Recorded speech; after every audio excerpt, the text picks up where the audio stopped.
Assalamualaikum warahmatullahi wabarakatuh. Nabi Syits, yang diutus oleh Allah untuk membimbing umat manusia, dalam karya terkenal Qasas Al-Anbiya, Imam Ibn Katsir mencatat bahwa nama Syits secara harfiah berarti anugerah Allah. Nama ini dipilih karena Nabi Adam alaihissalam dan Hawa telah diberkahi dengan hadiah berharga berupa seorang putra yang luar biasa, yakni Syits. Allah Ta'ala, dalam kebesarannya, telah mengabadikan tragedi terbunuhnya Habil oleh tangan saudaranya sendiri, Qabil, melalui ayat suci dalam surah Al-Maidah 27. Setelah Nabi Adam alaihissalam diusir dari surga dan diturunkan ke dunia, Qabil menjadi simbol angkara murka dan kejahatan pertama di muka bumi. Perbuatan jahatnya tidak berakhir di situ saja. Dosa yang mengalir dari tindakannya terus berlanjut hingga hari kiamat.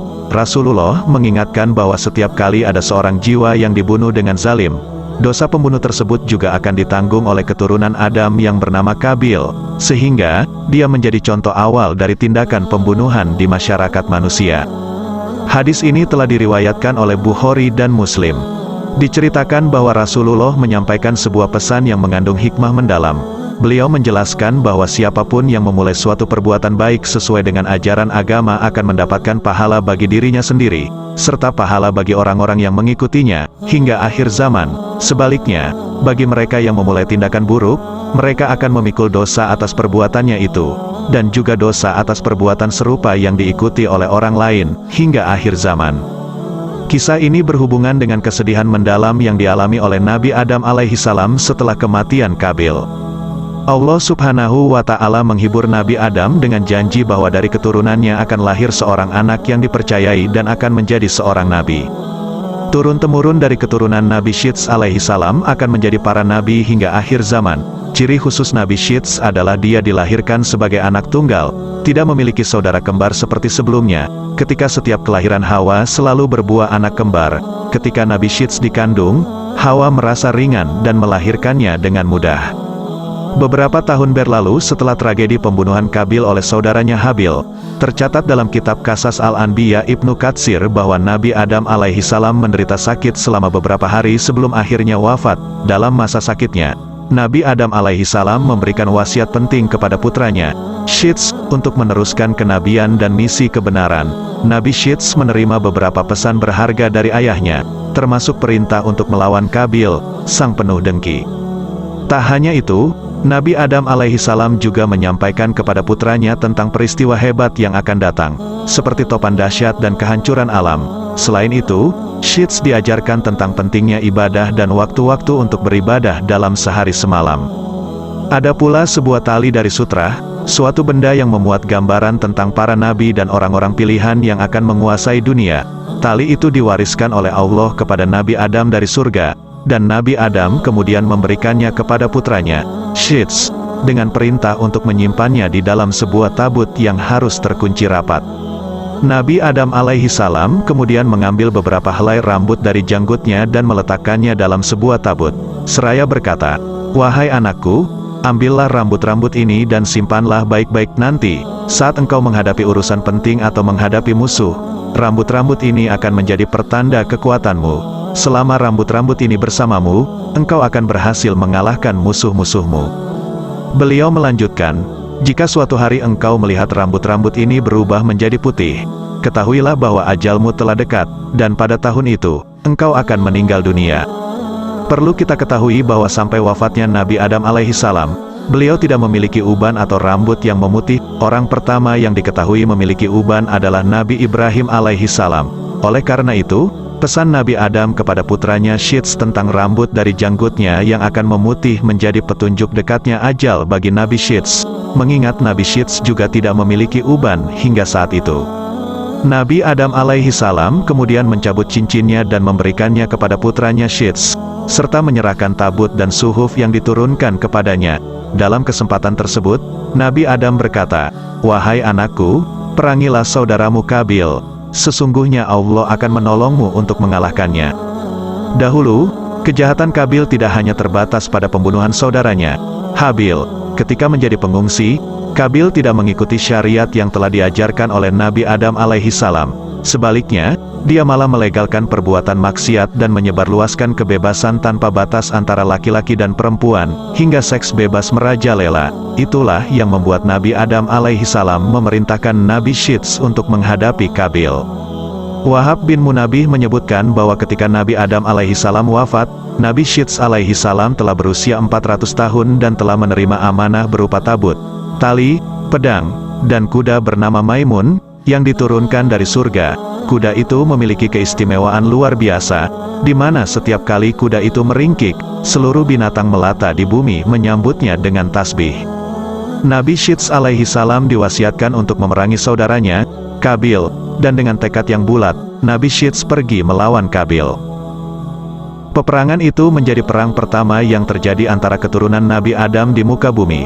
Dalam pertempuran tersebut, Nabi Syits memperoleh kemenangan dan menahan Qabil. Kemenangan ini bukan semata-mata karena kekuatan fisik, tetapi juga karena pertolongan dari Allah Subhanahu wa Ta'ala. Nabi Adam memberikan sirah yang diperoleh dari Allah Subhanahu wa Ta'ala dan banyak ilmu-ilmu lainnya sebagai dukungan dan bimbingan untuk perang tersebut. Rahasia ini hanya diungkapkan oleh Nabi Syits dengan diam-diam kepada Qabil ketika dia menjadi tawanan. Dalam momen tersebut, Qabil memohon agar persaudaraan mereka dijaga dengan baik. Nabi Syits menegurnya dengan tegas karena Qabil sendirilah yang telah membunuh saudaranya. Nabi Syits kemudian membelenggu kedua tangan Qabil di atas pundaknya dan menahannya dalam kondisi panas yang menyengat hingga akhir hayatnya. Ketika keturunan Qabil ingin mengubur jasadnya, tiba-tiba iblis muncul dalam wujud seorang malaikat, menghentikan mereka untuk tidak menguburkan Qabil dalam bumi. Iblis kemudian membawa dua batu hablur yang dilubangi di tengahnya. Anak-anak Qabil diminta untuk meletakkan jenazah Qabil di antara dua batu hablur itu dan memakainya dengan pakaian terindah serta mengoleskannya dengan ramuan khusus agar jasadnya tidak mengering. Kemudian, jasad Qabil ditempatkan di sebuah rumah dengan kursi emas, dan setiap orang yang masuk diwajibkan bersujud kepadanya 3 kali. Iblis menginstruksikan keturunan Qabil untuk merayakan upacara setiap tahun untuk jenazah Qabil dan berkumpul di sekitarnya. Iblis menugaskan orang-orang untuk mengurusi upacara ini secara terus-menerus. Pada masa itu, manusia berkomunikasi dengan setan yang berpura-pura menjadi malaikat. Setan inilah yang menyesatkan mereka, dan akibatnya manusia pada masa itu terus-menerus bersujud kepada Qabil. Saat itu, batasan antara alam jin, setan, dan manusia tidak terlihat, sehingga manusia dapat melihat bangsa jin. Mulai dari Nabi Adam hingga Nabi Syits tidak memiliki pembatasan antara alam jin dan manusia. Manusia hidup bersama setan yang menyamar sebagai malaikat, menyebabkan mereka terperdaya dan menghormati Qabil dengan menyembahnya. Hal ini menunjukkan betapa bercampurnya dunia manusia dengan kehadiran bangsa jin pada masa itu. Pada masa itu, kehadiran setan dan aktivitas jahat mereka menjadi seperti hal yang mudah terlihat, sebagaimana kita bisa melihat orang-orang di sekitar kita. Dalam menghadapi situasi ini, Allah Subhanahu wa Ta'ala memilih untuk mengutus Nabi Syits alaihissalam untuk menjelajahi seluruh penjuru alam semesta dengan tujuan menetapkan batas yang jelas antara alam jin, setan, dan alam manusia. Langkah ini diambil karena jumlah umat manusia semakin bertambah, dan perlu adanya batas antara alam tersebut. Sebagaimana dijelaskan oleh Buya Ar-Raji Hashim, jika bukan karena nubuah dan risalah Nabi Syits alaihissalam, manusia hingga kini masih bisa melihat jin berlalu lalang, berterbangan, karena pada masa itu tidak ada batasan antara alam jin, setan dan manusia, berkat risalah beliaulah. Kemudian Allah memberi batasan antara dua makhluk itu, dan kita pun tidak bisa melihat mereka, namun bangsa jin tetap bisa melihat kita karena keberkahan nubuah Nabi Syits alaihissalam. Allah Subhanahu wa Ta'ala kemudian memisahkan alam manusia dan alam jin, sehingga ketika ada orang yang mengaku sebagai indigo dan mengklaim dapat melihat jin, sebenarnya yang mereka lihat adalah jelmaan jin, bukan wujud jin yang asli. Hal ini menjadi bukti bahwa apa yang tampak bagi mereka berbeda-beda, mengingat jin memiliki bentuk yang beragam di berbagai wilayah seperti di Indonesia, China, Barat, Arab, dan negara-negara lainnya. Meskipun wujud jin berbeda-beda, sebenarnya mereka adalah makhluk ciptaan Allah Subhanahu wa Ta'ala yang sama-sama diciptakannya. Dan juga makhluk ciptaan Allah dari golongan manusia dan hewan yang diberikan kemampuan khusus untuk melihat wujud asli jin dan setan.